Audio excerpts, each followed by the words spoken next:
Assalamualaikum warahmatullahi wabarakatuh. Perkenalkan, nama saya Hikman Hafidin. Kami dari kelompok 2 akan mencoba mempresentasikan tugas UTS Manajemen Operasional lanjutan, yaitu resum dari buku Telkom 3010 Inside Story, pengarang Bapak Arwin Rashid. Ringkasan buku Telkom 3010 ini diantaranya sejarah singkat PT Telkom Indonesia, pengaruh PT Telkom Indonesia terhadap dunia bisnis, perkembangan perusahaan hingga saat ini, budaya dan sistem manajemen perusahaan, contoh kasus dalam manajemen PT Telkom Indonesia, faktor-faktor yang menjadi kunci keberhasilan PT Telkom Indonesia. Sejarah singkat PT Telkom Indonesia. Pada tahun 1882, didirikan Badan Usaha Swasta Penyedia Layanan Pos dan Telegraf, lalu kemudian statusnya diubah menjadi Perusahaan Negara Pos dan Telekomunikasi. Pada tahun 1961 dan 1965, PN Postel dipecah menjadi Perusahaan Negara Pos dan Giro dan Perusahaan Negara Telekomunikasi. Dengan pemisahan ini, setiap perusahaan dapat fokus untuk mengelola portofolio bisnisnya masing-masing. Pada tahun 1995, penawaran umum perdana saham Telkom dilakukan pada tanggal 14 November 1995. Sejak itu, saham Telkom mencatat dan diperdagangkan di Bursa Efek Jakarta, Bursa Efek Surabaya, New York Stock, dan London Stock Exchange. Saham Telkom juga diperdagangkan tanpa pencatatan public offering without listing di Tokyo Stock Exchange. Terbentuknya PN Telekomunikasi ini menjadi cikal bakal Telkom saat ini sejak tahun 2016. Manajemen Telkom menetapkan tanggal 6 Juli 1999 sebagai hari lahir Telkom. Pengaruh PT Telkom Indonesia terhadap dunia bisnis. Pada buku Telkom 3010 menjelaskan bahwa Telkom sudah berkontribusi 12% terhadap pasar modal Indonesia. Jadi, Telkom merupakan raksasa maupun ikon pasar modal karena pada tahun 2005 ini pasar modal Indonesia sebesar 80 miliar. Sementara PT Telkom sudah senilai 10 miliar. Oleh karena itu, Telkom sebagai ikon pasar modal, Pak Arwin bersama manajemen Telkom memikirkan value creation, yakni 3010, artinya bagaimana nilai Telkom bisa meningkat dari 10 miliar menjadi 30 miliar di tahun 2010. Agenda tersebut kemudian dirangkum dan diterjemahkan dalam slogan Telkom Goal 3010. Slogan Telkom 3010 mencerminkan Golden Triangle antara pemegang saham, karyawan, dan pelanggan Telkom. Pemegang saham mendapat manfaat langsung dari peningkatan saham, market cap meningkat berarti harga saham meningkat, berarti investasi di Telkom sesuai harapan, kesejahteraan karyawan pun meningkat. Pemegang saham mayoritas Telkom adalah pemerintah Republik Indonesia sebesar 52,09%, sedangkan 47,91% sisanya dikuasai oleh publik. Saham Telkom ini diperdagangkan di Bursa Efek Indonesia dengan kode TLKM dan New York Stock Exchange dengan kode TLK. Untuk selanjutnya akan dipresentasikan oleh Mas Agus Supriyanto. Silakan Mas Agus. Terima kasih Mas Hikman. Untuk selanjutnya yaitu optimisme Telkom Goal 3010. Kemampuan perusahaan mencetak laba. 2. Aksi korporasi keputusan dan tindakan strategis perusahaan. Yang ketiga yaitu prospek industri. Yang keempat, situasi ekonomi makro. Yang kelima, psikologis investor terhadap perusahaan. Yang selanjutnya itu filosofi manajemen the value triangle. Slide selanjutnya, Mas. Selanjutnya yaitu sistem manajemen. Yang pertama yaitu managing the stakeholder seperti pemerintah, presiden, wapres, menteri keuangan, menteri kominfo, kementerian BUMN, dewan komisaris, komisi 4 DPR RI, badan regulasi telekomunikasi, serikat pekerja, pers, media.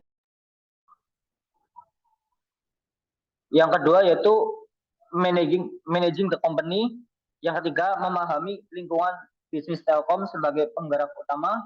Yang keempat yaitu merubah sistematika yang menjadi lebih speak up, akuntabilitas, serta kebersamaan melalui pembangunan chemistry dengan tidak bertele-tele. Yang kelima yaitu menyamakan persepsi, memadukan potensi, visiting subsidiary. Yang keenam yaitu menyiapkan atau the winning team, right man on the right place and fit on the team. Yang ketujuh yaitu menyikapi kasus warisan masa lalu, yakni menyiapkan langkah antisipasi, pemberian advokasi, dan bantuan hukum dari perusahaan. Selanjutnya akan disampaikan oleh Mas Agus Susanto. Terima kasih waktunya. Saya sampaikan adalah budaya kerja. Satu, memunculkan visi dan semangat yang sama, yaitu meyakinkan agar karyawan adalah future leader. Mereka harus dimasukkan dalam jajaran the winning team dan menjadi penentu keberhasilan dari tim. Yang kedua, memunculkan kompetensi pegawai, setidaknya terdapat pengembangan dan pelatihan apabila ada karyawan yang di seluruh lini baik ditempatkan pada anak perusahaan atau afiliasi. Yang ketiga, memunculkan visi dan misi yang sama dan berkompeten. Ketika karyawan yang sudah memiliki visi, mereka perlu diajak diskusi dan misi yang sama dan berkompeten menyampaikan aspirasi untuk menyampaikan kekurangan. Yang keempat, memunculkan visi misi yang sama namun tidak berkompeten. Setidaknya disarankan untuk bekerja sama agar terlaksana visi misi perusahaan atau melakukan pengunduran diri. Berikutnya adalah perkembangan perusahaan hingga saat ini. Telkom saat ini membagi bisnisnya menjadi 3 digital business domain. Yang pertama, digital connectivity yang terdiri dari fiber to the X, FFTX, 5G, software defined network atau network function virtualization. Yang kedua, digital platform terdiri dari data center, cloud, internet of the thing, big data, artificial intelligence, AI, dan cyber security. Yang ketiga adalah digital service yang terdiri dari enterprise dan consumer. Berikutnya, perkembangan perusahaan hingga saat ini. Dari grafik di samping terdapat gambaran dari laba atau laba rugi PT Telkom. Laporan laba rugi yang dipublikasikan oleh PT Telkom terbilang fluktuatif setiap bulan dan tahunnya. Akan tetapi pada bulan Maret tahun 2023, perusahaan berhasil mencetak laba bersih yang cukup besar.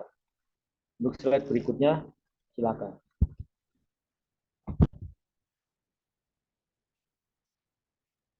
Contoh kasus pada Selasa 4 April 2023, PT Telkom Indonesia disomasi oleh warga bernama Arcana melalui kuasa hukum.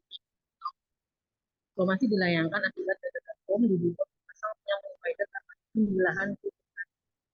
Indo menjelaskan bahwa kliennya Asana berfungsi bidang tanah dengan sertifikat dari Takarespaten dan tersebut berlokasi di Jalan Wagir Road atau WR Supratman, di Jalan Kelurahan Kuningan, Kecamatan Denpasar Timur, Kota Denpasar. Sejak Februari 2023, pemilik tanah mengadu ke Gendola Office untuk meminta bantuan karena tanahnya yang berada di dipasangi tiang provider tanpa izin. Salah satu perusahaan yang memasang tiang provider yakni PT Telkom. Saat ini surat somasi sedang dipelajari oleh unit terkait. Tapi pada prinsipnya Telkom sebagai BUMN tentu patuh pada peraturan perundang-undangan. Telkom juga senantiasa bersikap baik dalam proses penyelesaian permasalahan penempatan tiang yang dimaksud. Tim Telkom hadir membahas masalah tersebut untuk mencapai titik temu, namun masih belum ada kesepakatan. Dalam kasus tersebut di atas, menjelaskan PT Telkom senantiasa beriktikat baik dalam proses penyelesaian permasalahan.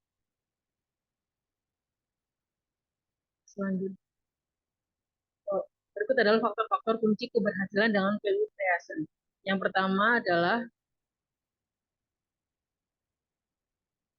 bisnis dan kerjasama internasional. Yang kedua adalah Telkom satelit, yaitu dari AS ke Tiongkok. Yang ketiga, tender dan peluang penempatan. Yang keempat itu tarif rebalancing tarif wajar, yaitu penyesuaian tarif guna meningkatkan usage dan pendapatan serta laba perusahaan.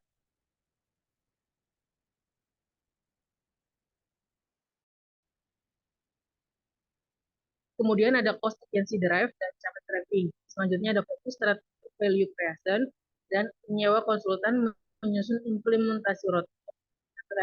Selanjutnya ada share buyback atau menularkan optimisme, yaitu membeli kembali saham dari bursa mencakup saham yang dipegang publik.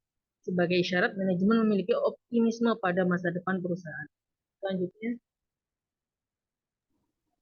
Oke, selanjutnya adalah karyawan jadi pemilik, lalu yang terakhir yaitu menyentuh rasa keadilan pensiunan Telkom.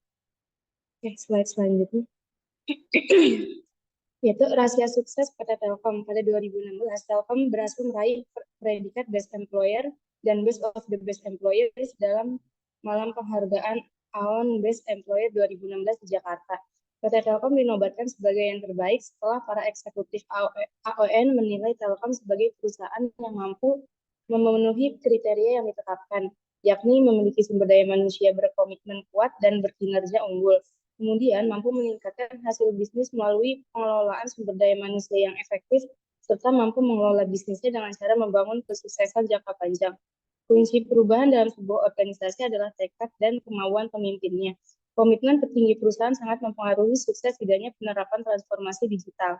Selain itu, perusahaan memerlukan tenaga pendorong agar transformasi bisa berjalan cepat dan optimal, yakni strategi digital dan disiplin dalam eksekusinya. Dimulai dari komitmen pemimpin, lalu dijalankan dengan strategi yang tepat, maka akan muncul budaya baru yakni kultur digital. Bisnis dan inovasi yang dilakukan Telkom Indonesia sudah serba digital. Inti dari transformasi digital ternyata bukan di teknologi, melainkan di sumber daya manusia. PT Telkom memerlukan banyak karyawan baru dengan keseharian yang lekat dengan digital, yakni para generasi Y alias generasi milenial. Selanjutnya,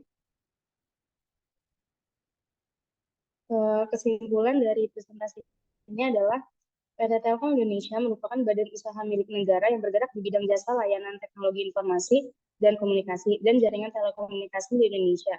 Telekomunikasi di Indonesia atau Persero Tbk atau yang biasa dikenal dengan nama Telkom Indonesia Persero Tbk didirikan pada 1884 yang merupakan bagian dari Post and Telegraph Giants.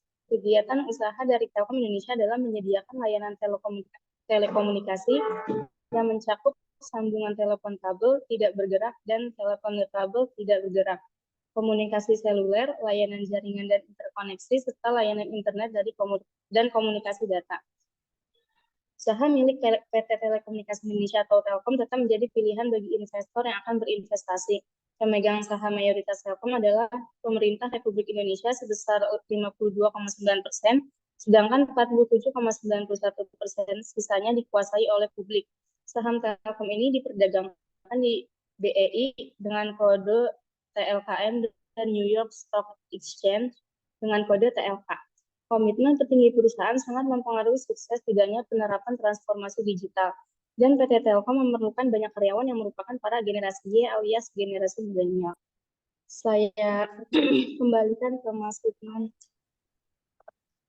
Baik, demikian presentasi dari kelompok kami. Kurang lebihnya mohon maaf. Sekian dan terima kasih. Wassalamualaikum warahmatullahi wabarakatuh.